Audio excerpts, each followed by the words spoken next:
இன்றைக்கு நாம் தியானிக்க போகிற தலைப்பு என்னன்னு கேட்டீங்கன்னா, கர்த்தரை தேவனை மறக்கிற சுபாவம், ஆண்டவரை மறந்து போகிற சுபாவம். இதை பற்றி நாம் தியானிக்கலாம். இதற்கு பெரிய உதாரணம் யாருன்னு கேட்டீங்கன்னா, அதாவது ஆண்டவரை மறந்து போன சுபாவம் உடைய மக்களுக்கு உதாரணமாக காணப்படுகிறவர்கள் ஆண்டவர் தெரிந்தெடுத்த தம்முடைய இஸ்ரவேல் ஜனங்கள். அவங்கதான் முதலாவது உதாரணமாக காணப்படுகிறார்கள். அவர்களை பார்த்து ஆண்டவர் ஒரு கேள்வி கேட்கிறாரு. அவர் வசனம் சொல்றாங்க. ஓசியா 6:4, எப்பிராயிமே, நான் படிக்கிறேன், எப்பிராயிமே உனக்கு என்ன செய்வேன், யூதாவே உனக்கு என்ன செய்வேன்? உங்கள் பக்தி காலையில் காணும் மேகத்தை போலவும் விடியற் காலையில் தோன்றும் பனியை போலவும் ஒழிந்து போகிறது அப்படின்னு சொல்லிட்டு ஆண்டவர் சொல்றாரு. அதே போல மீகா 6வது அதிகாரம் 3வது வசனத்திலே பாத்தீங்கன்னா, என் ஜனமே, நான் உனக்கு என்ன செய்வேன்? என்னை மறந்து போயிருக்கியே, நான் உனக்கு என்ன செஞ்சேன்? நான் எதினால் உன்னை விசனப்படுத்தினேன்? ஏன் என் ஜனமே நீ விசனமா இருக்கிற மேல? எனக்கு எதிரே உத்தரவு சொல் அப்படின்னு சொல்லிட்டு ஆண்டவர் தம்முடைய ஜனத்தை நோக்கி பார்த்து பேசுகிறார். இஸ்ரவேல் ஜனங்கள் எப்படி ஆண்டவரை மறந்து போனார்கள் அப்படின்னு சொல்லிட்டு நம்ம தியானிக்கிற வேலையில எதெல்லாம் ஆண்டவரை மறக்கிறதை குறிக்கிறது? எந்த வகையில நாம் ஆண்டவரை மறக்கிறோம்? எதினால் ஆண்டவரை மறக்கிறோம்? எப்படி ஆண்டவரை மறக்கிறோம்? அந்த ப்ராசஸ் என்ன அப்படி நாம் பார்க்கலாம். முதலாவதாக நாம் இப்ப வாழ்கிற வாழ்க்கையில இஸ்ரவேலர்கள் வாழ்ந்த வாழ்க்கை அந்த பக்கம் நம்ம பார்க்கலாம். இப்போ நாம் இந்த காலகட்டத்துல சமுதாயத்துல வாழும்போது நம்ம சுத்தி நிறைய விஷயங்கள் காணப்படுகிறது. எல்லா காலத்திலுமே ஆண்டுடைய பிள்ளைகளை சுத்தி பாவம் இருந்தது இல்லைங்களா? நம்மை போட்டு அழுத்துகிற, நமக்கு எதிராக உலகம் காண்பிக்கிற பளபளப்பான பாவம் நம்மை சுற்றி காணப்படுகிறது. எல்லாரும் கவனிக்கலாம். இரண்டாவது, நமக்கு உள்ளவே இருக்கிற நம்முடைய மாம்ச சுபாவம். மூன்றாவது, நம்ம பாவம் செய்யலாம் கூட ரொம்ப பிஸியாவே இருக்கிறோம் இல்லைங்களா? இந்த காலத்துல வேலை செய்ய வேண்டியிருக்கு. வேலை செஞ்சுட்டு வந்தாலுமே நம்ம என்ன பண்றோம்? பிஸியாவே இருக்கிறோம். போனை வச்சுட்டு ஸ்வைப் பண்ணிட்டே இருப்போம் இல்லைங்களா? அதுக்கேற்ற மாதிரி சோசியல் மீடியாவும் மாறிடுச்சு. நம்மள மாட்டி கொக்கி போட்டு போன்லயே மாட்டி வைக்கிறத போல காரியங்கள் நிறைய காணப்படுகிறது. ஸ்வைப் பண்ணிக்கிட்டே இருக்கும். இப்படி நம்மை சுத்தி நிறைய விஷயங்கள் நம்மை ஆண்டவரை விட்டு பிரிக்க முயற்சி செய்கிறவர்களால் காணப்படுகிறது. அந்த சூழ்நிலையில நாம் எப்படி ஆண்டவரை நினைவு கூறுகிறோம்? இல்லைன்னா ஆண்டவர் உண்மையாகவே நம்முடைய இருதயத்திலும் நம்முடைய சிந்தையிலும் காணப்படுகிறாரா, இருக்கிறாரா அப்படின்றதுதான் இன்றைக்கு கேள்வி. முதலாவதாக, ஆண்டவரை மறக்கிறது அப்படின்னா என்ன? நீங்க என்ன நினைக்கிறீங்க? ஆண்டவரை பற்றி மறந்து போகுதல். சரி, ஆண்டவரை பற்றி மறந்து போகுதல் ஒரு பக்கம் இருக்கட்டும். மறந்து போகுதல்னா என்ன?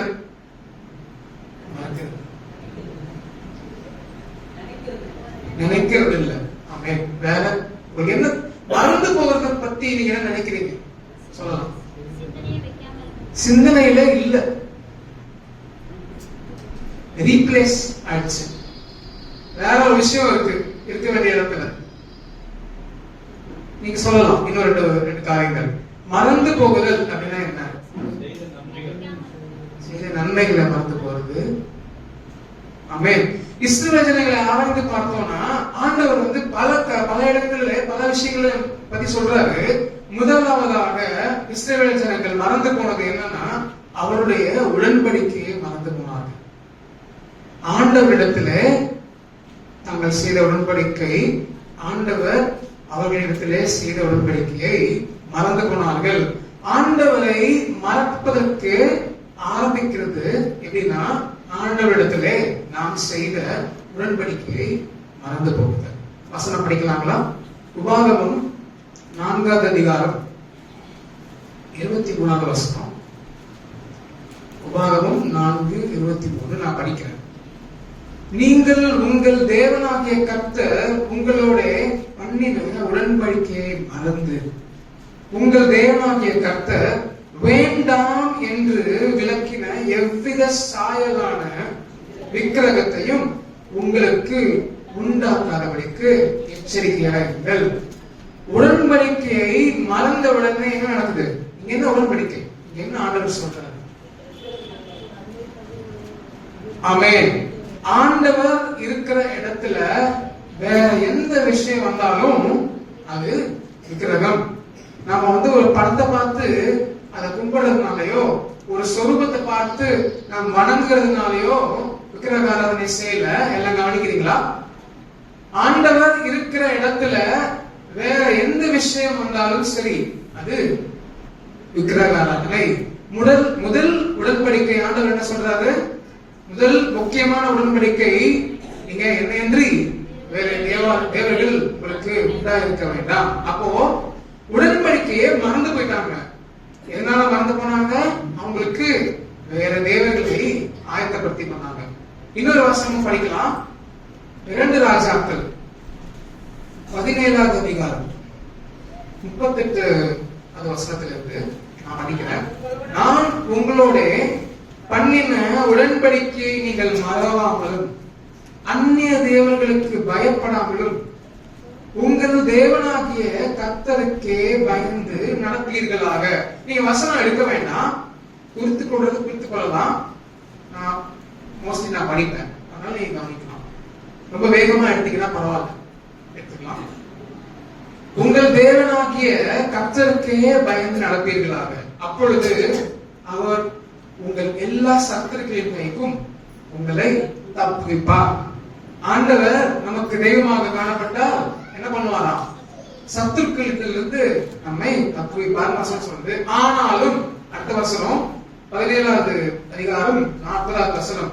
ஆனாலும் அவர்கள் செறிகொடாமல் தங்கள் முந்தின முறைமைகளின்படியே செய்தார்கள். அடுத்த வசனம் சொல்லுது. முதலாவது என்ன பண்றாங்க சில ஜனங்கள்? ஆண்டவரை மறப்பதற்கு முதலாவதாக உடன்படிக்கையை மறந்து போனார்கள். இரண்டாவது மிக முக்கியமான விஷயம், ஆண்டவர் செய்த கிரியைகளை மறந்து போகுது. முதலாவது என்னங்க? உடன்படிக்கையை மறந்து போகுது. இரண்டாவது ஆண்டவர் செய்த கிரியைகளை மறந்து போகுது. இது எல்லாமே படிப்படியா நம்முடைய வாழ்க்கையில் நடக்குது. முதலாவது நாம் யார் அப்படின்றத நாம் மறந்துடுறோம். ஏன் அப்படின்னா ஆண்டவரத்துல நாம் செய்த உடன்படிக்கைய மறந்து போயிருக்கிறோம். ஆண்டவரே, நான் உங்களுடைய பிள்ளை, நீர் என் தேவன், நீரே என்னுடைய வாழ்க்கையிலே மையமாக காணப்படுகிறீர் அப்படின்ற உடன்படிக்கைய நாம் மறந்து போயிட்டோம் அப்படின்னா வேற தேவர்கள் நம்முடைய வாழ்க்கையில வர ஆரம்பிச்சிருக்காங்க. ஆண்டவர் இல்லாத, ஆண்டவர் இருக்க வேண்டிய இடத்துல வேற விஷயங்கள் இடம் பிடிக்க ஆரம்பிச்சிருக்கு. இரண்டாவது மெதுவாக ஆண்டவரை மறப்பதற்கு ஏதுவாக காணப்படுகிற விஷயங்கள் என்னன்னா, ஆண்டவருடைய கிரியைகளை மறந்து போகுது. நியாயாதிபதிகள் 3வது அதிகாரம் 7வது வசனம் படிக்கிறேன். இப்படி இஸ்ரவேல் புத்திரர் கர்த்தரின் பார்வைக்கு பொல்லாப்பானதை செய்து தங்கள் தேவனாகிய கர்த்தரை மறந்து பாகால்களையும் தோப்பு விக்கிரகங்களையும் சேவிக்கிற போது. ஆமென். எல்லா இடத்திலும் நீங்க பாக்குறீங்க, வேற தேவர்களை வணங்குறாங்க. அதுக்கு முன்னாடி என்ன நடக்குது? மறந்து போயிருக்காங்க. புரியுதுங்களா? ஆண்டவரை மறந்து போனா வேற விஷயம் டக்குன்னு உள்ள வந்தது. அதுதான் இங்க பார்க்கிறோம். முக்கியமான ஒரு வேத பகுதி சங்கீதம் 78வது அதிகாரம் எடுக்கலாம். 78:11 இருந்து படிக்கிற என்னென்ன காரியங்களை இஸ்ரவேல் ஜனங்கள், அதாவது ஆண்டுடைய கிரியைகளை இஸ்ரவேல் ஜனங்கள் மறந்து போனாங்க அப்படின்றத நான் படிக்கிறேன்.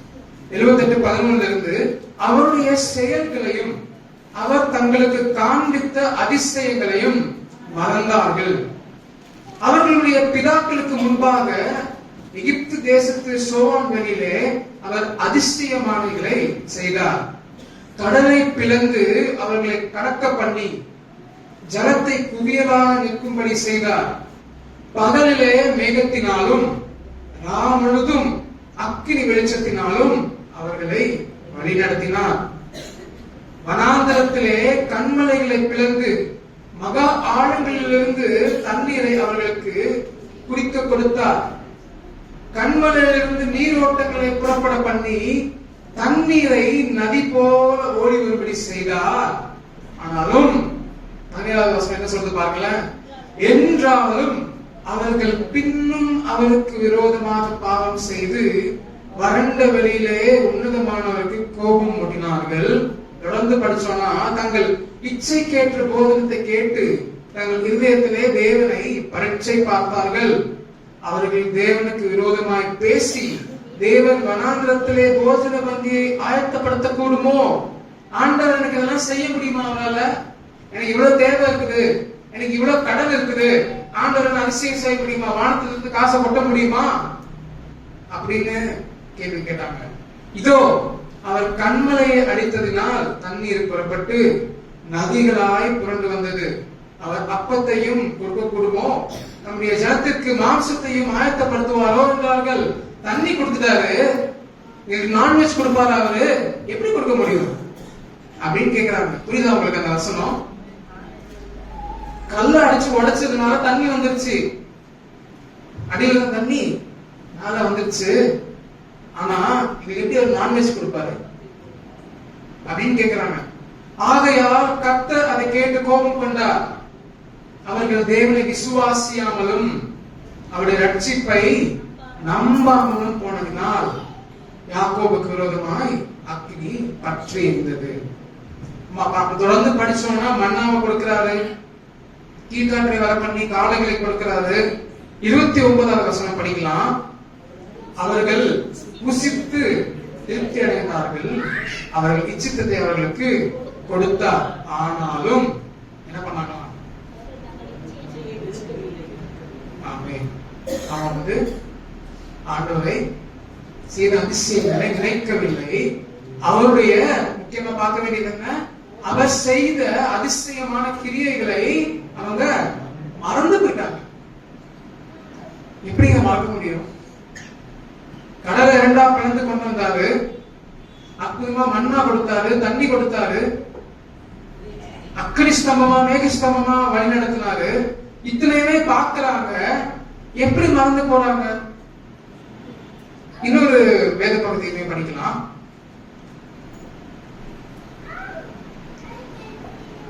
மீகா 6வது அதிகாரம் முதல்ல இருந்து நான் படிக்கிறேன். கர்த்தர் சொல்லுகிறதை கேளுங்கள், நீ எழுந்து பர்வதங்களுக்கு முன் உன் வழக்கை சொல்லு. கவனிக்கலாம். மலைகள் உன் சத்தத்தை கேட்க கடவுது, பர்வதங்களே பூமியின் உறுதியான அஸ்திபாரங்களே கர்த்தருடைய வழக்கை கேளுங்கள். கர்த்தர் என்ன பண்றாராம்? நம்முடைய ஜனங்களுக்கு எதிராக வழக்கு கொண்டு வரார். கர்த்தருக்கு அவர் ஜனத்தோட வழக்கு இருக்கிறது, இஸ்ரவேலோட அவர் வழக்காடுவார். நல்லா கவனிக்கலாம். என் ஜனமே, நான் உனக்கு என்ன செய்தேன்? ஏற்கனவே படிச்சதுதான். நான் எதினால் உன்னை விசனப்படுத்தினேன்? இவ்வளத்தையும் நான் செஞ்சேனே, உனக்கு இவ்வளத்தையும் செஞ்சேனே. நான் எதினால் உன்னை விசனப்படுத்தினேன்? எனக்கு எதிரே உத்தரவு சொல். தொடர்ந்து 4வது வசனம். நான் உன்னை எகிப்து தேசத்திலிருந்து வர பண்ணி அடிமைத்தன வீட்டிலிருந்து இருந்த உன்னை மீட்டுக் கொண்டு மோசே, ஆரோன், மிரியாம் என்பவர்களை உனக்கு முன்பாக அனுப்பினேன். என் ஜனமே, மோவாபின் ராஜாவாகிய பாலாக் பண்ணின யோசனை இன்னதென்றும் பேயோரின் குமாரனான பிலேயாம் அவனுக்கு பிரதியுத்தரமாக சொன்னது இன்னதென்றும் சித்தீம் தொடங்கி கில்கால் மட்டும் நடந்தது இன்னதென்றும் நீ கர்த்தருடைய நீதிகளை அறிந்து கொள்ளும்படி நினைத்துக் கொள் சொல்லி ஆண்டவர் சொல்றாரு. இதெல்லாம் என்ன புரியுதுன்னா, இஸ்ரவேல் ஜனங்கள் எகிப்திலே அடிமையா இருந்தாங்க. அடிமைத்தனத்திலிருந்து அதிசயமாய் ஆண்டவர் என்ன பண்றாரு? விடுதலையாக்குறார். அங்க சுமை சுமந்துட்டு இருந்தாங்க. ரொம்ப கஷ்டமான வேலை அவங்களுக்கு. கடினமான வேலை பார்த்துட்டு இருந்தாங்க. அவங்கள அந்த கடினமான சுமை சுமக்கிற வேலை, கடினமான வேலையில இருந்து ஆண்டவர் என்ன பண்றாரு? அதிசயமாய் அவருடைய கிரியைகள் மூலமாக விடுதலையாக்குகிறார். அத்தனை பேரையும் அதிசயமா அந்த நாட்டில இருந்து பல அற்புதங்களை செய்து வெளியே கொண்டு வராரு. மோசே, ஆரோன், மிரியாமை கொண்டு அவங்கள வழி நடத்துறாரு, பேசுறாரு. தொடர்ந்து அவர்களுக்கு வழியில ஏற்பட்ட எதிரிகள் பண்ணின எல்லா சூழ்ச்சிகள் இருந்தும் இஸ்ரவேல் ஆண்டவர் வந்து என்ன பண்றாரு? காப்பாத்துறாரு. பேலையாம் என்ன பண்றான்? சபிக்க முயற்சி பண்றான், ஆனா முடியல. பாலாக் என்ன பண்றான்? பாலாக் என்கிற ராஜா இஸ்ரவேல் ஜனங்களை ஒரு தீர்க்கதரிசியை கூட்டு வந்து சபிக்க முயற்சி பண்றான். இந்த ஜனங்கள் வந்தாங்கன்னா முடிஞ்சு போச்சு நம்ம கதை, இவங்களை சபிச்சிட்டோம்னா எல்லாம் நமக்கு சாதகமா மாறிடும் அப்படின்னு சொல்லிட்டு சபிக்க முயற்சி பண்றான் இஸ்ரவேல் ஜனங்களுக்கு எதிரியா இருக்கிற பாலாக். ஆனா ஆண்டவர் என்ன பண்றாரு? அதை அப்படியே மாற்றி போடுறாரு. ஆண்டவர் அடிமைத்தனத்திலிருந்து விடுதலையாக்குகிறார்.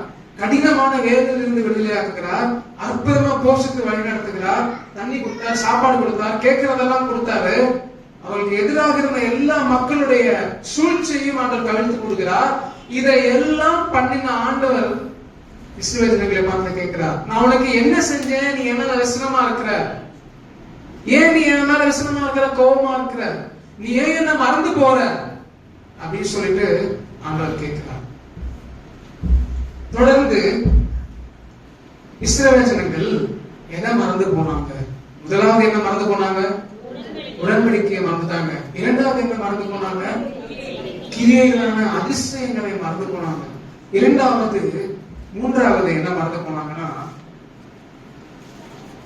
வேத பகுதி சங்கீதம் 103 2-5 நான் படிக்கிறேன். என் ஆத்துமாவே கர்த்தரை ஸ்தோத்திரி, அவர் செய்த சகல உபகாரங்களையும் மறவாதே. அவர் உன் அக்கிரமங்களை எல்லாம் மன்னித்து உன் நோய்களை குணமாக்கி உன் பிராணனை அழிவுக்கு விலக்கி மீட்டு உன்னை கிருபையினாலும் இரக்கங்களினாலும் முடிசூட்டி நன்மையால் உன் வாயை திருப்தியாக்குகிறார். கழுகுக்கு சமானமாய் உன் வயது திரும்ப வார வயது போல் ஆகிறது. ஆமென். இத்தனை விஷயங்களையும் இயேசு கிறிஸ்துவை ஏற்றுக்கொண்ட நாம் அனுபவிக்கிறோம். ஆமென். இது பழைய ஏற்பாட்டு காலத்துல சங்கீதத்தெல்லாம் சொல்லப்படுகிறது. நமக்கு நாம் எடுத்து பார்த்தோம்னா, இயேசு கிறிஸ்துவை நாம் விசுவாசித்ததினாலே அக்கிரமங்களை எல்லாம் ஆண்டவர் மன்னித்தார். நம்முடைய நோய்களை எல்லாம் குணமாக்குகிறார். நம்முடைய பிராணனை அழிவுக்கு விலக்கி மீட்டு எடுக்கிறார். கிருபையினாலும் இரக்கத்தினாலும் ஒவ்வொரு நாளும் முடிசூட்டுகிறார். ஆமென். இந்த விஷயங்களை எல்லாம் நம்ம மறந்துட்டோம்னா ஆண்டவரை மறந்துட்டோம். ஆமென். ஆண்டவர் என்னை என்னுடைய பழைய வாழ்க்கையில் இருந்து மீட்டு எடுத்திருக்கிறார். இஸ்ரவேல் ஜனங்களை போலதான் அடிமைத்தன வாழ்க்கையில நான் இருந்தேன். பாவத்துக்கு அடிமையா இருந்தேன், என்னுடைய சிந்தனைக்கு அடிமையா இருந்தேன், என்னுடைய கிரியைக்கு அடிமையா இருந்தேன். அப்படிப்பட்ட ஒரு பழைய வாழ்க்கையில இருந்து ஆண்டவர் என்னை மீட்டு எடுத்திருக்கிறார் அப்படின்றத மறந்து போயிட்டோம்னா நம்ம ஆண்டவரை மறந்து போயிட்டோம். அடுத்தது சங்கீதம் 106:7 எங்கள் பிதாக்கள் எகிப்திலே உம்முடைய அதிசயங்களை உணராமலும் உம்முடைய கிருபைகளின் திரட்சியை நினையாமலும் போய் சிவந்த சமுத்திர ஓரத்திலே கலகம் பண்ணார்கள். என்ன பண்றாங்க? அதிசயங்களை உணரல, கிருபையின் திரட்சிய நினைக்கல, அவர் செய்த உபகாரங்களை மறந்து போயிட்டாங்க. உபகாரங்கள்னா என்னங்க? நன்மைகள். எக்ஸாக்டா சொல்லணும்னா உபகாரங்கள்னா ஹெல்ப், உதவி.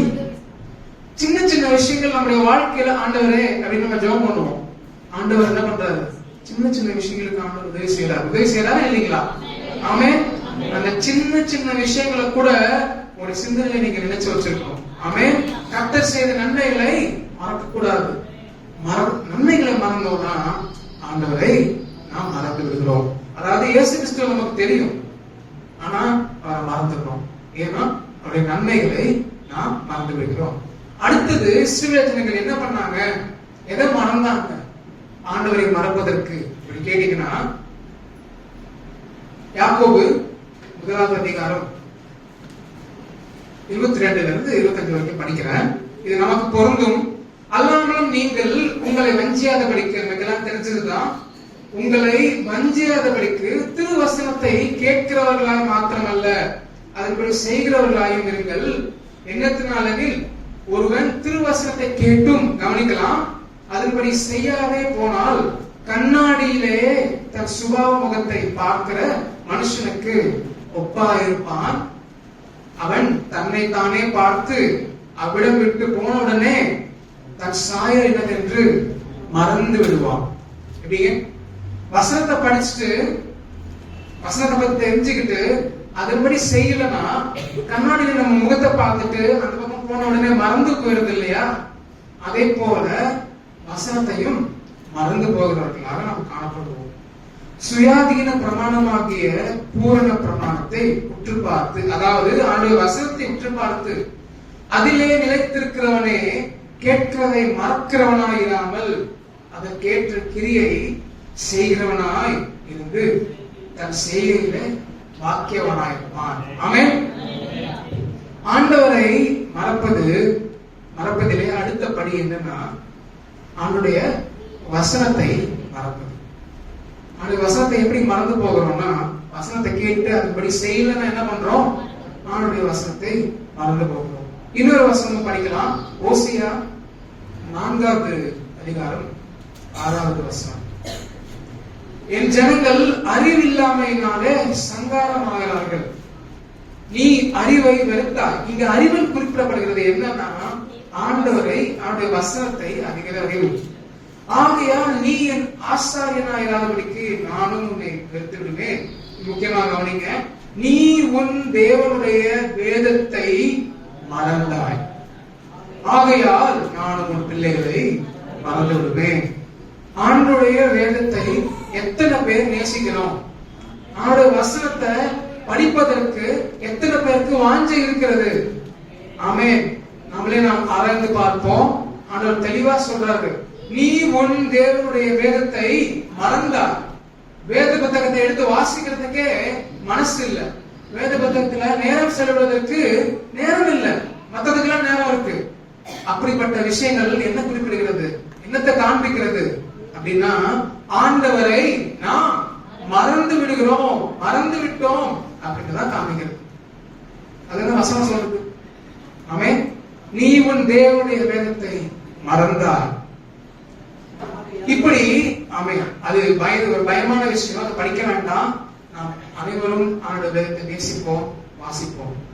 தொடர்ந்து இப்படி படிப்படியாக முதலாவது உடன்படிக்கையை மறந்தார்கள், அவருடைய கிரியையை மறந்தார்கள், மூன்றாவது என்ன மறந்தார்கள்? அவருடைய வசனத்தை மறந்தார்கள். அடுத்தது அவ்வளவுதான். இந்த 3 விஷயம்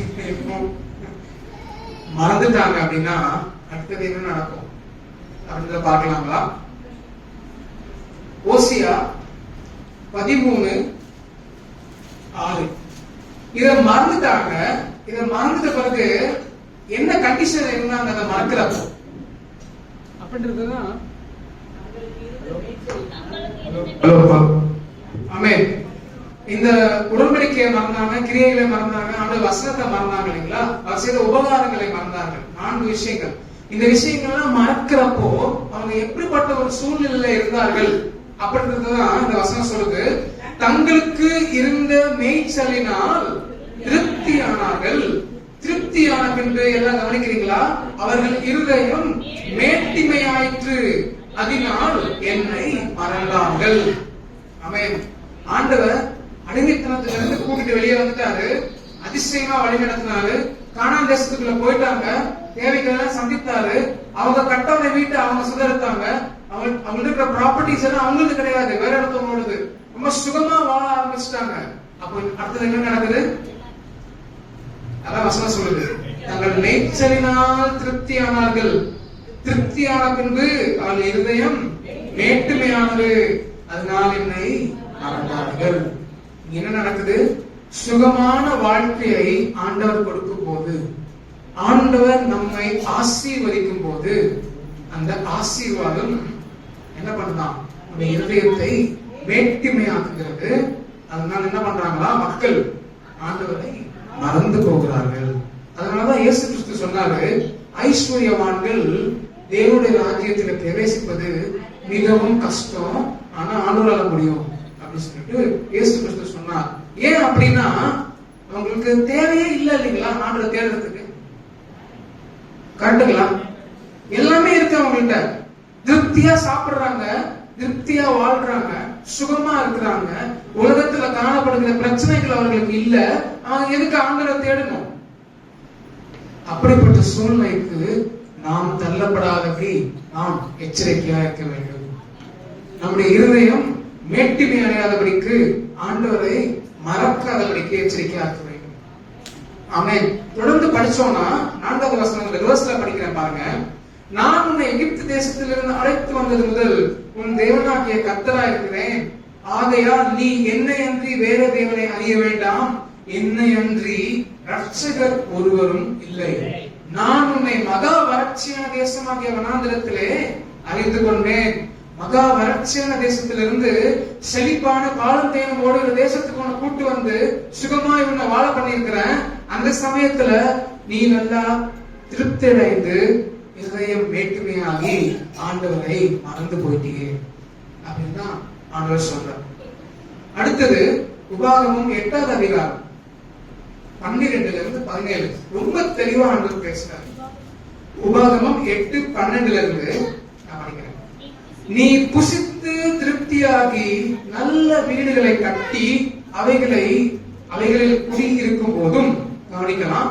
உங்கள் ஆடு மாடுகள் திரட்சியாகி உனக்கு வெள்ளியும் பொன்னும் பெருகி உனக்கு உண்ணானவைகள் எல்லாம் வர்த்திக்கும் போதும் உன் இருதயம் மேட்டிமை அடையாமலும் உன்னை அடிமைத்தன வீடாகிய எகிப்திலிருந்து புறப்பட பண்ணினவரும் உன்னுடைய பின் நாட்களிலே உனக்கு நன்மை செய்யும் பொருட்டு உன்னை சிறுமைப்படுத்தி உன்னை சோதித்து கொள்ளிவாய் சர்ப்பங்களும் தேள்களும் தண்ணீர் இல்லாத வறட்சியும் உள்ள பயங்கரமான பெரிய வனாந்திர வழியாய் உன்னை அழைத்து வந்தவரும் உனக்காக பாதையான கண்மலிலிருந்து தண்ணீர் புறப்பட பண்ணினவரும் உன் பிதாக்கள் அறியாத மன்னாவினால் வனாந்திரத்திலே உன்னை போஷித்தவருமான உன் தேவனாகிய கர்த்தரை நீ மறவாமலும் என் சாமர்த்தியத்தினாலும், கவனிங்க, என் சாமர்த்தியமும் என் கைபலனும் இந்த ஐஸ்வர்யத்தை எனக்கு சம்பாதித்தது என்று நீ உன் இருதயத்திலே சொல்லிக் கொள்ளாமலும் இருக்க எச்சரிக்கையாக இருந்து. ஆமென். இப்போ முதலாவது என்ன பண்றாங்க, ரொம்ப ஈஸியான வாழ்க்கை அவங்களுக்கு கிடைச்சிருது, பயங்கரமா சம்பாதிக்க ஆரம்பிக்கிறாங்க. ஆனால் ஆசீர்வாதம் வந்து அவங்க வாழ்க்கையில காணப்படுகிறது. நல்ல திருப்தியா சாப்பிடுறாங்க, இருதயம் கொழுத்து போகிறது, மேட்டிமை அடைகிறது.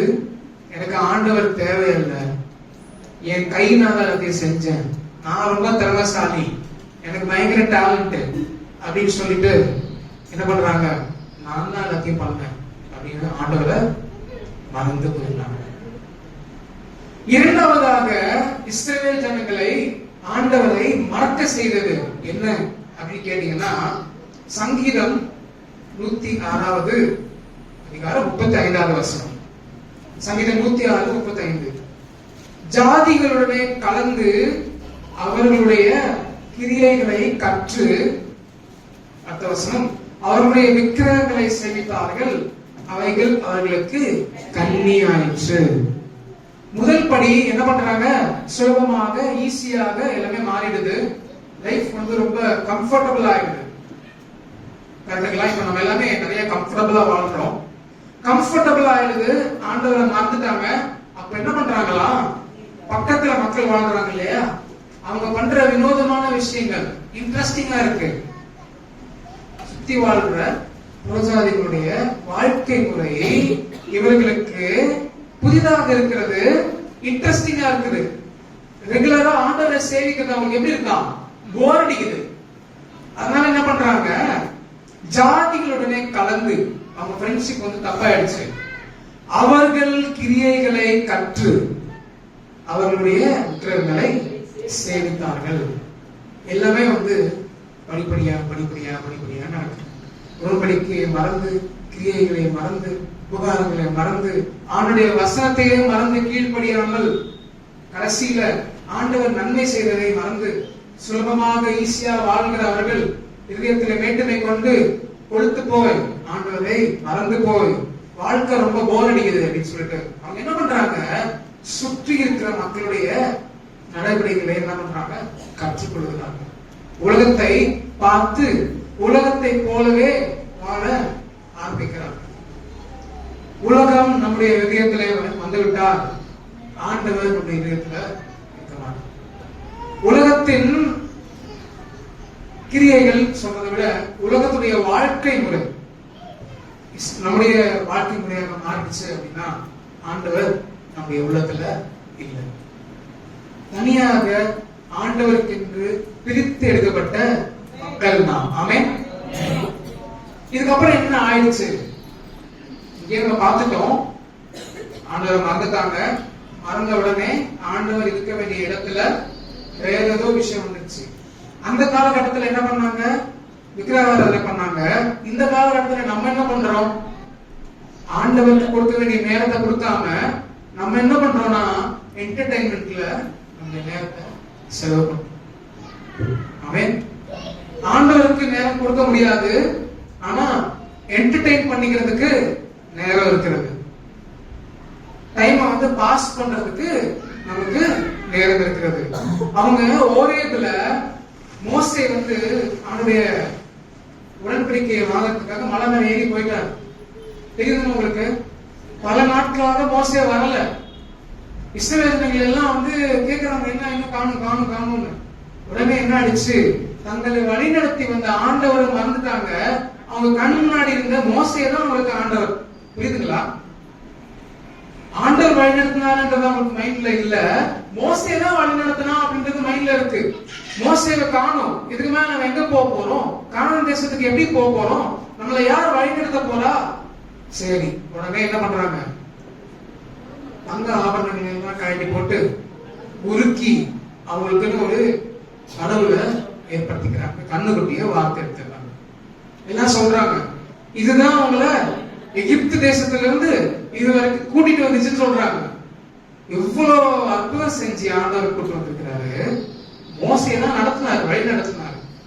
ஆனா மோசையை காணும் அப்படின்ற போது உடனே ஒரு கடவுளை உருவாக்கி இதுதான்ப்பா கூட்டு வந்துச்சு அப்படின்னு சொல்லிட்டு பேச ஆரம்பிச்சிருக்காங்க. அங்க தெளிவா புதிய பாட்டுல சொல்லப்படுகிறது, அவர்கள் எழுந்து உட்கார்ந்து விளையாட ஆரம்பித்தார்களாம். என்ன புரியுது? எழுந்து உட்கார்ந்து மோசை இல்ல, விளையாட ஆரம்பிச்சாங்க. விளையாட்டு தப்புன்னு நான் சொல்லல, அவங்களுக்கு என்ன பண்றதே தெரியல. எல்லாரும் ஜாலியா இருக்க ஆரம்பிச்சாங்க, என்டர்டைன் பண்ணிக்க ஆரம்பிச்சாங்க தங்களை. அந்த சூழ்நிலையில தான் விக்கிரகம் உள்ள வருது. நம்ம வழி நடத்தின ஆண்டவர் இதுதான் அப்படின்னு சொல்லிட்டு கண்ணுக்குட்டியே காமிக்கிறாங்க. அப்போ நம்முடைய வாழ்க்கையுமே ஆராய்ந்து பார்ப்போம். ஆண்டவருக்கு கொடுக்கப்படுகிற நேரம் கொடுக்கப்படுகிறதா? ஆண்டவரோடு இடைப்படுகிற நேரம் உங்கள் வாழ்க்கையில காணப்படுகிறதா? பர்சனலா ஆண்டவரத்துல பேசுறீங்களா? 24/7 நீங்க பேசலாம். நீங்க நடக்கும்போது, சமைக்கும் போது, வேலை செய்யும் போது எல்லாம் கரெக்ட் தான். பர்சனலா உங்களுக்கு ஆண்டவரிடத்துல நேரம் செலவிடுவீர்களா? நீங்க சபைக்கு வருவதை காட்டிலும் உங்க பர்சனல் லைஃப்ல ஆண்டவரோட ரிலேஷன்ஷிப் இருக்கிறதா? இதையெல்லாம் நாம் யோசித்து பார்ப்போம். இதெல்லாம் இல்ல அப்படின்னா உங்களை பாவத்திலிருந்து விலக்கி மீட்ட, உங்களை அக்கிரமங்களை எல்லாம் மன்னித்த, நரகத்திலிருந்து பாதுகாத்த ஆண்டவரை மறந்து விட்டீர்கள் அப்படின்னு வசனம் சொல்லுது. ஆமென். இஸ்ரவேல் ஜனங்களுடைய வாழ்க்கையில அதுதான் காணப்பட்டுச்சு. ரொம்ப ஜாக்கிரதையா இருக்கணும். நம்முடைய வாழ்க்கையில நம்ம என்னென்ன செய்யணும். என்டர்டைன்மெண்ட், உலகம் என்டர்டைன் பண்ணிக்குது, நான் தப்புன்னு சொல்லல. லெஜரா இருக்கிற தப்புன்னு சொல்லல. என்டர்டைன்மெண்டே வாழ்க்கையா இருக்கிறது தான் தப்பு. ஆண்டவருக்கு கொடுக்க வேண்டிய நேரம் கொடுக்காமல் மற்ற விஷயங்களை செய்வதுதான் தப்பு. அதுதான் வசனம் சொல்லுது, நான் சொல்லல. மறந்து விட்டார்கள். அடுத்தது என்ன நடந்துச்சு? விக்கிரகம் உள்ள வந்துச்சு. அது வந்து ஒரு சொரூபமா இருக்கணும்னு அவசியம் இல்லை. நீங்க எதை வந்து நாடி போறீங்க, உடனே எதை நாடி போறீங்க உங்க வாழ்க்கையில, உங்க சிந்தனையில எது இருக்குது அதுதான் விக்கிரகம். உங்களுடைய சிந்தனையில ஆண்டுடைய வசனம் தான் இருக்கணும், உங்க சிந்தனையில ஆண்டவர் தான் இருக்கணும். உங்க இருதயத்துல வசனம் தாவீது சொல்றாரு, சங்கீதக்காரர் சொல்றாரு, உங்களுடைய வசனத்தை என்னுடைய இருதயத்திலே பொக்கிஷமாக வைத்து ட்ரெஷர் பண்ணி வச்சிருக்கிறேன் அப்படின்னு சொல்றாரு. இன்னொரு வசனம் கூட இயேசு சொல்றாரு, உங்களுடைய பொக்கிஷம் எங்கேயோ அங்கேயே உங்களுடைய இருதயமும் இருக்கிறது. அப்போ உங்க ஹார்ட் எங்க இருக்கு அப்படின்னா உங்க ட்ரெஷர் எங்கேயோ அங்கதான் இருக்கு, உங்க பொக்கிஷம் எங்கேயோ அதுதான் அங்கதான் இருக்கு. ஆண்டவர் உங்களுக்கு பொக்கிஷமா, உங்கள் இருதயம் ஆண்டவர் இடத்தில் இருக்கிறதா என்று நாம் அனைவரும் யோசித்து பார்க்க வேண்டும். அதுக்கு வசனம் படிப்போம். சங்கீதம் 106:19 வசனம்.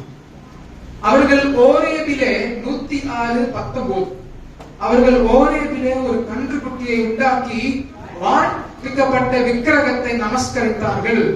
தங்கள் மகிமையை புல்லை தின்கிற மாட்டின் சாயலாக மாற்றினார்கள். எகிப்திலே பெரிய கிரியைகளையும் காமன் தேசத்திலே அதிசயங்களையும் சிவந்த சமுத்திர தண்டையிலே பயங்கரமானவைகளையும் செய்தவராகிய தங்கள் இரட்சகரான தேவனை மறந்தார்கள். ஆமென்.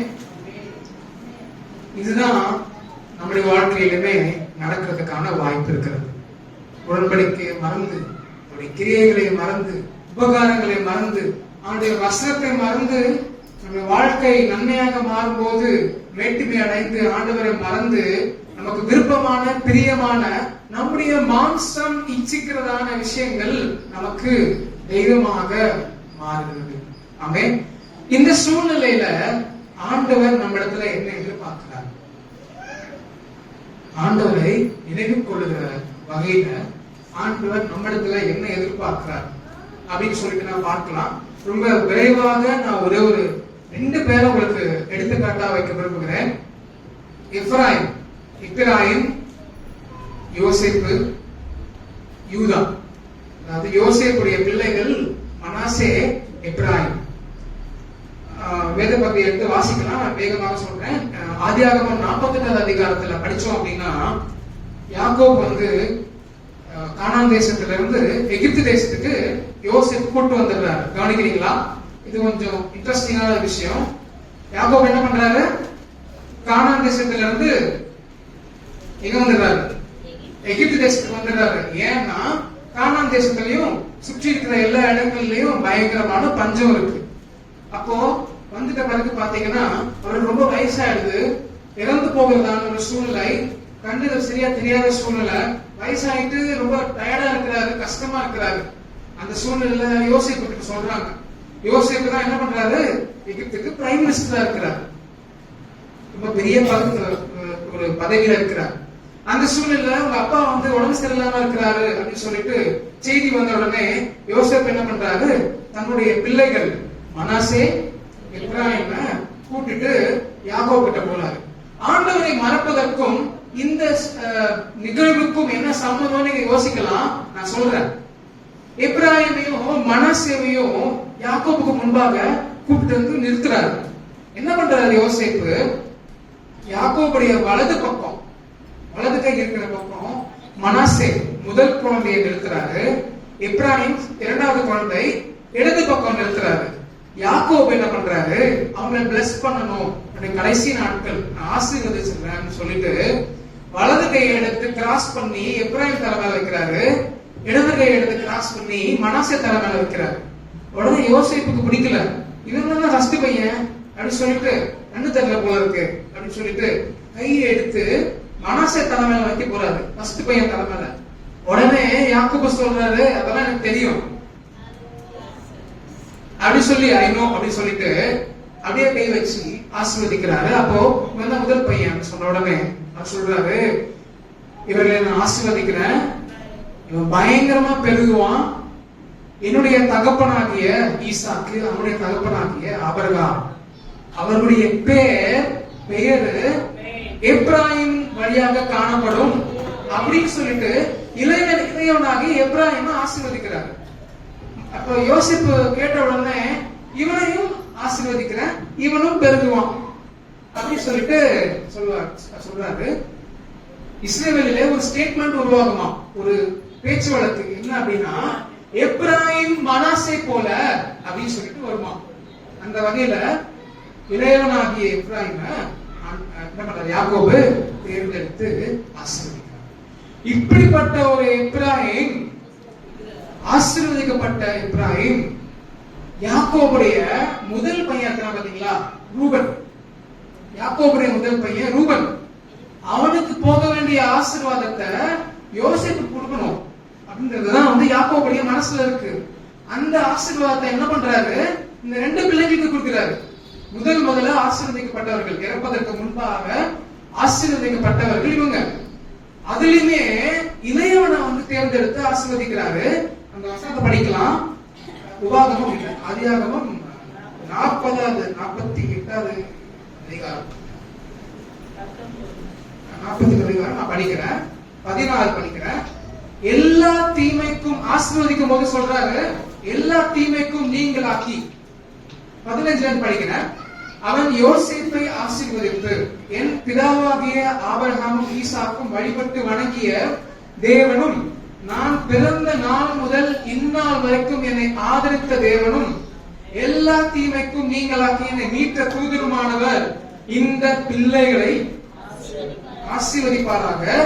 இப்ப கவனிங்க, என் பேரும் என் பிதாக்களாகிய ஆபிரகாம் ஈசாக்கு என்பவர்களின் பேரும் இவர்களுக்கு இடப்பட கடவது, பூமியிலே இவர்கள் மிகுதியாய் பெருக கடவர்கள் என்றார். இங்க விஷயம் என்னன்னா, ஒரு மனிதனுடைய அடுத்த சந்ததியை எப்படி சொல்லுவாங்க அப்படின்னா, முதல் குழந்தை வழியாக சொல்லுவாங்க. பல குழந்தைகள் இருக்கும், ஆனா முதல் குழந்தைய வந்து ஒரு விசேஷமான ஆசீர்வாதம் இருக்கும் இல்லைங்களா. அந்த காலத்துல அப்படிதான். முதல் குழந்தைக்கு வந்து சேஷ்ட புத்திர பாகம் இருக்கும். அவங்க வந்து ரொம்ப மற்ற பிள்ளைகளை விட சிறப்பாக வந்து ஆசீர்வதிப்பாங்க முதல் குழந்தை அப்படின்றதுனால. ஆனா இங்க எல்லாமே மாறி இருக்குது. அது மட்டும் இல்லாம ரூபனுக்கு போக வேண்டிய ஆசீர்வாதம், அதுதான் நான் புரிஞ்சுக்கிறேன். இவங்களுக்கு வந்து ஆசீர்வதிச்சிருக்காரு. இப்படிப்பட்ட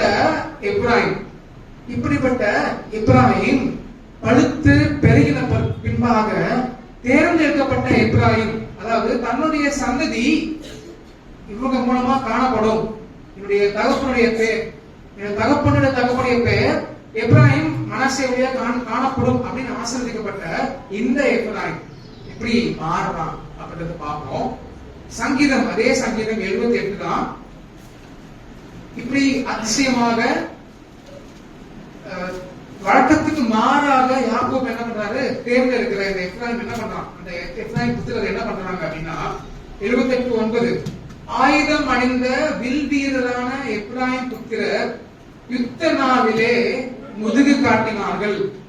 அவர்கள் தேவனுடைய உடன்படிக்கையை கை கொள்ளாமலும் அவருடைய கட்டளைகளின்படி நடக்க சம்மதியாமலும் அவருடைய செயல்களையும் அவர் தங்களுக்கு காண்பித்த அதிசயங்களையும் மறந்தார்கள்.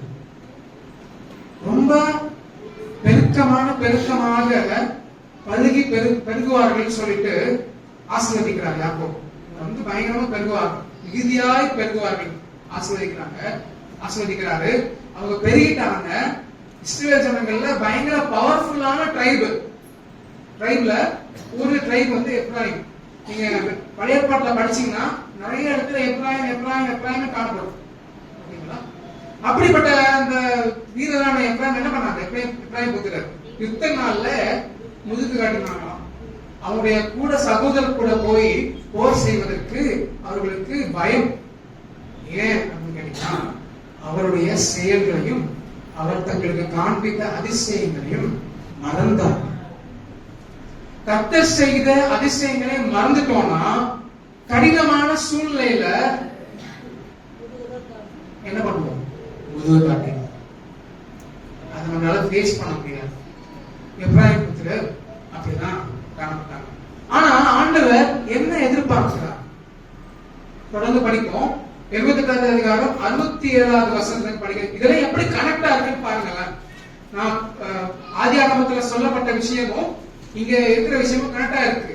ஆண்டவருடைய உடன்படிக்கை பெட்டி, அதாவது ஆண்டவருடைய கூடாரம், உடன்படிக்கை பெட்டியில கூடாரம் இருந்த இடம் பாத்தீங்கன்னா இந்த எப்ராயிம் இருக்கிற இடமாகிய சீரோ அப்படின்னு சொல்லிட்டு 78, 66, 67 படிக்கிற அவர் யோசேப்பின் கூடாரத்தை புறக்கணித்தார். எப்ராயிமின் கோத்திரத்தை அவர் தெரிந்து கொள்ளாமல் யூதா கோத்திரத்தையும் தமக்கு பிரியமான சியோன் பர்வதத்தையும் தெரிந்து கொண்டார். தம்முடைய பரிசுத்த ஸ்தலத்தை மலைகளைப் போலவும் என்னென்றைக்கும் நிற்கும்படி தாம் அஸ்திபாரப்படுத்தின பூமியை போலவும் கட்டினார். இப்போ யார ஆண்டவர் தேர்ந்தெடுக்கிறார்? யார் தேர்ந்தெடுக்கிறார் பாத்தீங்கன்னா தம்முடைய தாசனாகிய தாவீதை தெரிந்து கொண்டு ஆட்டுத் தொழுவங்களிலிருந்து அவனை எடுத்தார். கரவலாடுகளின் பின்னாக திரிந்த அவனை தம்முடைய ஜனமாகிய யாக்கோபையும் தம்முடைய சுதந்திரமாகிய இஸ்ரவேலையும் மேய்ப்பதற்காக அழைத்துக் கொண்டு வந்தார். அவன் அவர்களை தன் இருதயத்தின் உண்மையின்படியே மேய்த்து தன் கைகளின் திறமையினாலே அவர்களை நடத்தினான். இங்க நான் என்ன அவருக்கு கான்ட்ராஸ்டா காமிக்க விரும்புறேன்னா, யாக்கோபுக்கு ஒரு சித்தம் இருந்தது, தன்னுடைய சந்ததி இவர்கள் வழியாக காணப்படும் அப்படின்ற ஒரு விருப்பம் இருந்தது. எப்ராயிம் ஆசீர்வதிக்கிறாரு, மனாசேயை ஆசீர்வதிக்கிறாரு. அவர் ஆசீர்வாதத்தின்படியா அவங்களும் பெறுகிறாங்க. ஆனா அந்த கோத்திரத்தின் மக்கள் என்ன பண்ணிடுறாங்களாம்? முதுகு காட்டிட்டாங்க. எதுக்கு, ஏன் இப்படி கேட்டீங்கன்னா, அவருடைய செய்த அதிசயங்கள் எல்லாம் மறந்து போயிட்டாங்க. அவங்களுக்கு தைரியம் இல்லை. ஒரு உதாரணத்தை நான் எடுத்து காண்பிக்கிறேன். அதனால ஆண்டவர் என்ன பண்றாரு, எப்ராயிம் கோத்திரத்தின் மேல ஒரு போக்கஸ் இருந்தது, ஒரு இம்பார்ட்டன்ஸ் இருந்தது. தேர்ந்தெடுக்கப்பட்ட ஒரு கோத்திரமா இருந்தாங்க. அங்கதான் ஆண்டவருடைய கூடாரமும் இருந்தது. சாமுவேல் அங்க என்ன வராரு, கரெக்டுங்களா? சாமுவேல் எப்ராயிம் கோத்திரம் தான், அங்கதான் இருந்தது. ஏலி அங்கதான் இருந்தாரு. ஏலி இறந்ததுல இருந்து அங்க இருந்து ஆண்டவருடைய மகிமை எடுக்கப்படுகிறது. அதுக்கப்புறம் ஆண்டவர் என்ன பண்றாரு, தன்னுடைய இருதயத்திற்கு ஏற்ற ஒரு நபரை ஆண்டவர் தேர்ந்தெடுக்கிறார். அந்த நபர் தான் தாவீது. நாம் என்ன கனெக்ட் பண்ண விரும்புறோம்னா, ஆண்டவருடைய இருதயத்திற்கு ஏற்றவர்களாக நாம் அனைவரும் காணப்பட வேண்டும். எப்ராயிம் மக்களை போல அல்ல, இஸ்ரவேல் ஜனங்களை போல அல்ல, மறந்து போனவர் மக்களை போல அல்ல, ஆண்டவரை மறந்து போன மக்களை போல இல்லாம ஆண்டவருடைய இருதயத்தையே தேடி போகிற நபராயிருந்த தாவீதை போல நாமும் காணப்பட வேண்டும். ஆமென். ஒரு வசனம் படிக்கலாம். 1 சாமுவேல் 13:14. 1 சாமுவேல் 13:14. சவுல் தேர்ந்தெடுக்கப்பட்டான். பென்யமீன் கோத்திரத்தானாகிய சவுல் ராஜாவாக தேர்ந்தெடுக்கப்பட்டான். அவன் கீழ்ப்படியில ஆண்டவரை மறந்துட்டான், ஆண்டவர் சொன்னதை மறந்துட்டான். அப்போ சாமுவேல் சவுல் கிட்ட சொன்ன விஷயம் என்ன அப்படின்னு பாத்தீங்கன்னா, 1 சாமுவேல் 13:14 வசனம், இப்போதோ உம்முடைய ராஜ்யபாரம் நிலைநிற்காது. கவனிக்கலாம், கர்த்தர் தம்முடைய இருதயத்திற்கு ஏற்ற ஒரு மனுஷனை தமக்கு தேடி அவனை கர்த்தர் தம்முடைய ஜனங்கள் மேல் தலைவனாயிருக்க கட்டளையிட்டார். சங்கீதத்துல வசனம் சொல்றது இல்லையா, கர்த்தருடைய கண்கள் என்ன பண்ணிச்சான், நம்மை தேடுகிறவர்கள் இருக்கிறாங்களா இல்லையான்னு சொல்லிட்டு பூமி எங்கோ ஆராய்ச்சி பார்த்துச்சான், தேடிச்சான். ஆண்டவரை தேடுகிறவர்கள் உண்டோ, இருக்கிறாங்களா இல்லையா அப்படின்னு பார்க்கும்படி கர்த்தருடைய கண்கள் தேடிச்சான். அப்படின்னா என்ன அர்த்தம், தேடுற அளவுல இருக்கிறோம். கரெக்டுங்களா? தேடி கண்டுபிடிக்கிற அளவுல மக்கள் காணப்படுகிறார்கள். அதாவது ஆண்டவரை தேடி பற்றி கொள்கிற உணர்வு இல்லாத மக்களாக, சுகமாக வாழ்கிற மக்கள் ஆண்டவரை மறந்த மக்களாக, ஆண்டவரை தேடாத மக்களாக காணப்படுகிறார்கள். அந்த கூட்டத்தில் ஆண்டவர் என்ன பண்றாரு, தன்னுடைய இதயத்திற்கு ஏற்ற ஒரு மனுஷனை தமக்கு தேடி அவனை தம்முடைய ஜனத்துக்கு மேல தலைவனாக்கும்படி கட்டளையிட்டார்னு சொல்லிட்டு சாமுவேல் என்ன பண்றாரு, சவுலுக்கு சொல்றாரு. இப்படி ஆண்டவர் நம்மிடத்தில் எதிர்பார்ப்பது என்ன என்றால், தாவீதை போல நாமும் ஆண்டவரை தேடுகிற மக்களாக, நினைவு கூறுகிற மக்களாக, அவருடைய இருதயத்தையே வாஞ்சிக்கிற மக்களாக காணப்பட வேண்டும். அதுதான் ஆண்டவர் நம்ம இடத்துல எதிர்பார்ப்பது. இன்னும் ஒரு உதாரணத்தை கூட நான் சொல்ல விரும்புறேன், சுருக்கமாக முடிச்சிடலாம். இந்த 2 விஷயம் இருக்குது. இந்த உதாரணம் யாருன்னு கேட்டீங்கன்னா மார்த்தா. இது எல்லாமே எப்படின்னா ஆண்டவரை மறந்து போறதை பத்தி பார்த்தோம். ஆனா ஆண்டவரை மைண்ட்ல வச்சுக்கிட்டே ஆண்டவரோட நேரம் செலவிடாதவர்கள், அதாவது நான் சர்வ் பண்றேன், நான் ஊழியம் செய்கிறேன், நான் ஆண்டவருக்காக பல காரியங்களை செய்கிறேன் அப்படின்னு நினைச்சிட்டு ஆண்டவரோட சமூகத்துல நேரம் செலவிட முடியாத இருக்கிற நபர்கள் குறித்து அவர்கள் என்ன பண்றாங்க, ஆண்டவரை மறந்துடுறாங்க. இந்த நிகழ்வு தெரியும் இல்லைங்களா? இயேசு கிறிஸ்து மார்த்தாவுடைய வீட்டுக்கு வராரு, மார்த்தா மரியாதை வீட்டுக்கு வராரு. மார்த்தால என்ன பண்றாங்க, போய் சமைக்கிறாங்க, எல்லா வேலையும் செய்யறாங்க. மரியாதை என்ன பண்றாங்க, பாதத்துல உட்கார்ந்து ஆண்டவருடைய வசனத்தை கேட்டுட்டு இருக்காங்க. மார்த்தாக்கு கோபம் வந்துருது, ஆண்டவரே இந்த வேலையில செய்யறதுக்கு அவங்க அனுப்பி விடுங்க, பண்ணாம இங்க உட்கார்ந்து இருக்காங்களே அப்படின்னு சொல்லிட்டு. அதுக்கு ஆண்டவர் என்ன சொல்றாரு, மரியாதோ நீ பல விஷயங்களை குறித்து வசனம் படிக்கிறேன். இயேசு அவளுக்கு பிரயுத்தரமாக லூக்கா 10வது அதிகாரத்துல இருக்கு, மார்த்தாலே மார்த்தாலே நீ அநேக காரியங்களை குறித்து கவலைப்பட்டு கலங்குகிறாய், தேவையானது ஒன்றே, மரியாள் தன்னை விட்டு எடுபடாத நல்ல பங்கை தெரிந்து கொண்டார் என்றார். இந்த நல்ல பங்கு என்ன அப்படின்னா ஆண்டவரோடு ஆண்டுடைய பாதத்திலே செலவிடுகிற நேரம் தான் நம்முடைய வாழ்க்கையிலுமே நல்ல பங்கு. நம்ம என்னதான் பிஸியா இருக்கலாம், நம்ம பாவம் செய்யாம இருக்கலாம், மாத்தா பாவம் செய்யல, ஆனா என்ன பண்றாங்க, பிஸியாவே இருக்கிறாங்க. வேதத்தை வாசிக்கிறதுக்கே நேரம் கிடையாது, அவ்வளவு பிஸி. ஜெபிக்கிறதுக்கே நேரம் கிடையாது, அவ்வளவு பிஸி. ஊழியமே செஞ்சுட்டு இருக்கிறாங்க, அவ்வளவு பிஸி. பிஸியா ஊழியம் செய்யறாங்க. அப்படி நாமும் பல காரியங்களை குறித்து கவலைப்பட்டு பிஸியாவே இருக்கிறோம், சமூகத்துல நேரம் செலவிடாமல். இப்படியும் கூட நம்ம என்ன பண்ண முடியும், ஆண்டவருக்காக செய்யணும்னு சொல்லிட்டு ஆண்டவரை மறந்துட முடியும். அங்க அவ்வளவு பெரிய ஒரு ஆள் உட்கார்ந்து இருக்கிறாரு, அது உங்களுக்கு தெரியல, வேலை செய்யலையே மரியாதை அப்படின்றது உங்களுக்கு பெருசா தெரியுது. அதனால இப்படிப்பட்ட ஒரு டைரக்ஷன்லயுமே நம்மளால போக முடியும் அப்படின்றதுதான் ஹைலைட் பண்ண விரும்புகிறேன். அடுத்தது ஆண்டவர் காண்பிக்கிற சொல்லுகிற எச்சரிப்பு. ஆண்டவரை மறந்தவர்களை பார்த்து ஆண்டவர் சொல்லுகிற எச்சரிப்பு மட்டும் படிக்கலாம். சங்கீதம் 50 வேகமாக படிக்கிறேன். சங்கீதம் 50:22. தேவனை மறக்கிறவர்களே இதை சிந்தித்துக் கொண்டிருங்கள், இல்லாவிட்டால் நான் உங்களை பீறி போடுவேன், ஒருவரும் உங்களை விடுவிப்பதில்லை. கவனிக்கிறீங்களா? கவனிக்கலாம், இருக்க வேண்டாம். அடுத்தது புலம்பல் 3வது அதிகாரம் 40-41. புலம்பல் 3:40-41. நாம் நம்முடைய வழிகளை, ஆண்டவர் என்ன விரும்புகிறார், ஆண்டவர் எப்படி எச்சரிக்கை கொடுக்கிறார், நாம் என்ன செய்யணும் அப்படின்றது குறித்து நாம் நம்முடைய வழிகளை சோதித்து ஆராய்ந்து கர்த்தரிடத்தில் திரும்ப கடவோம். நாம் நம்முடைய கைகளுடனே கூட நம்முடைய இருதயத்தையுமே பரலோகத்தில் இருக்கிற தேவனிடத்திலே ஏறெடுக்க கடவோம். அதுதான் இப்ப நம்ம பண்ண வேண்டியது. அடுத்தது என்ன பண்ணணும் அப்படின்னா ஓசியா 6வது அதிகாரம் 3வது வசனம்.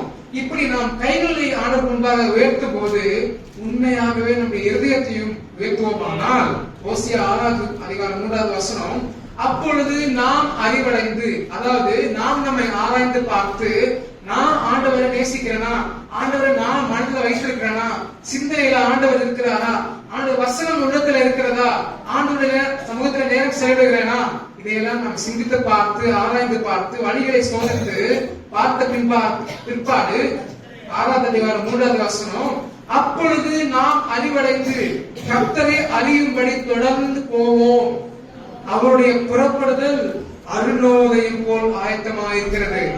ஆமென்.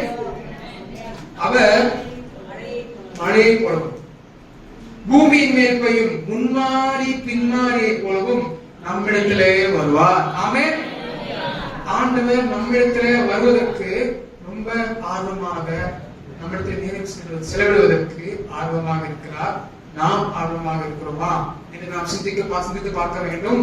அடுத்தது மிக முக்கியமான ஒரு விஷயம், ஞாயிற்றுக்கிழமைகள், இது வேற டாபிக். என்ன அப்படின்னா ஆண்டவரை மறக்கிற பேரண்ட்ஸ், ஆண்டவரை மறந்து போன பெற்றோர்கள் ஒரு சமுதாயம் காணப்படும் போது அந்த பிள்ளைகளுடைய நிலை என்ன ஆகிறது? ஆண்டவரை பிரதிபலித்து காண்பிக்காத பெற்றோர்கள் காணப்படும் போது இருக்கும்போது அந்த சமுதாயம் என்ன ஆகிறது அப்படின்னு சொல்லிட்டு வசனம் சொல்லுது.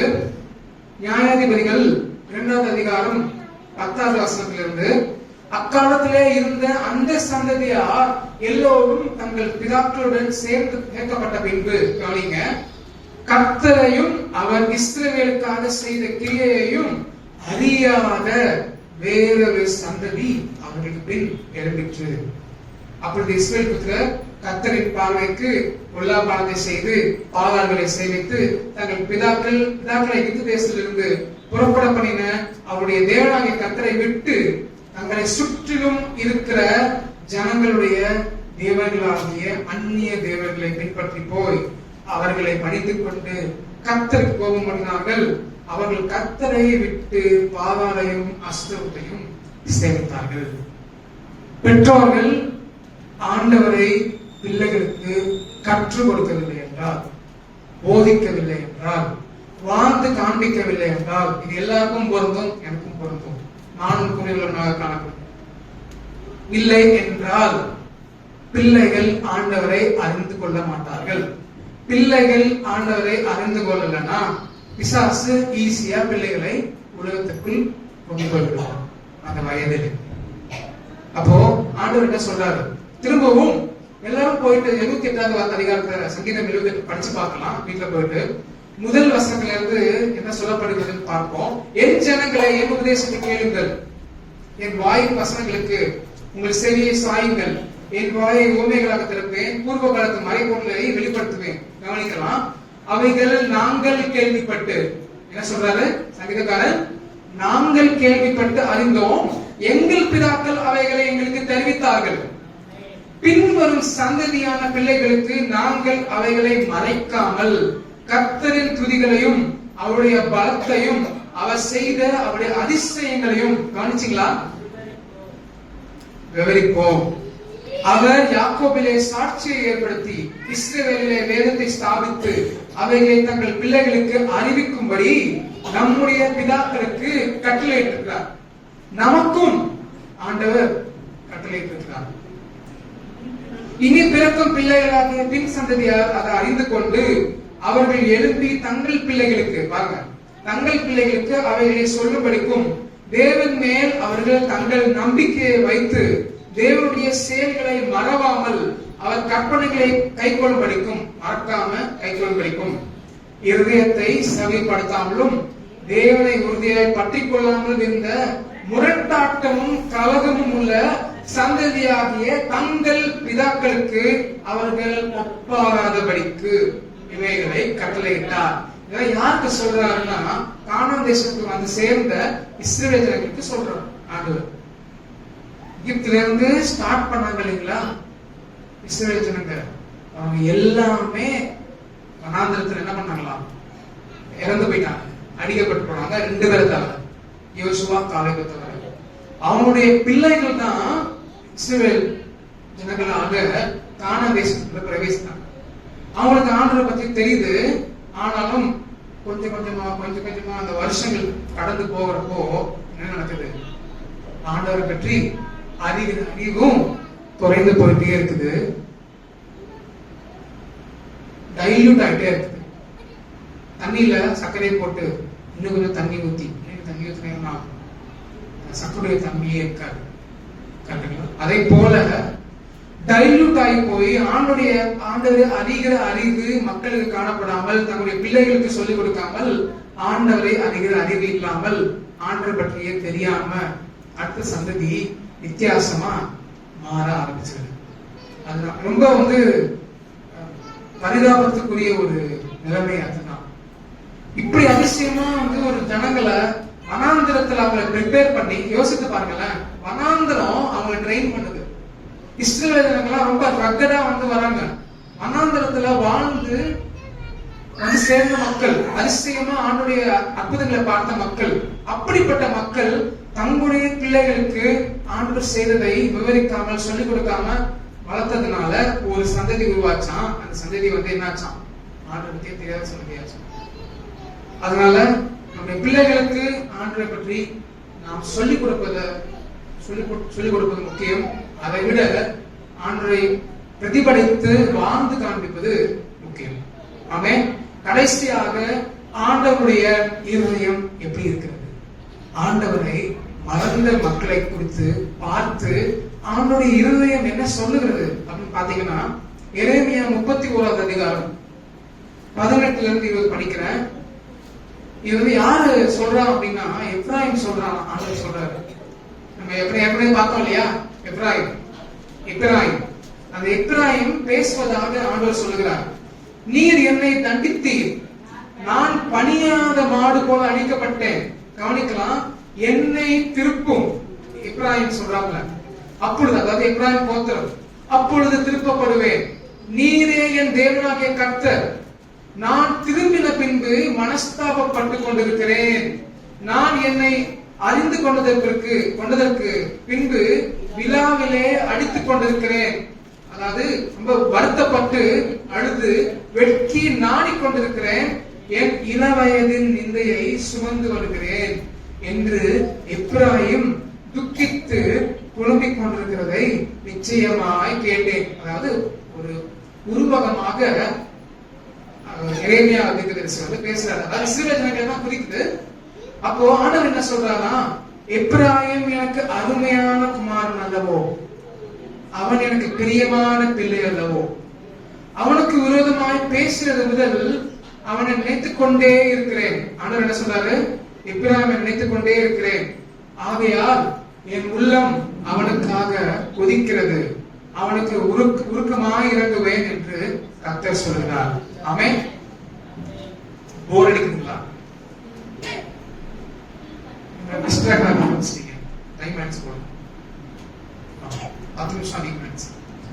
ஆண்டவர் என்ன பண்றாரு? இப்ராஹிமுக்காக அவன் இருதயம் கொதிக்க ஓடலையா?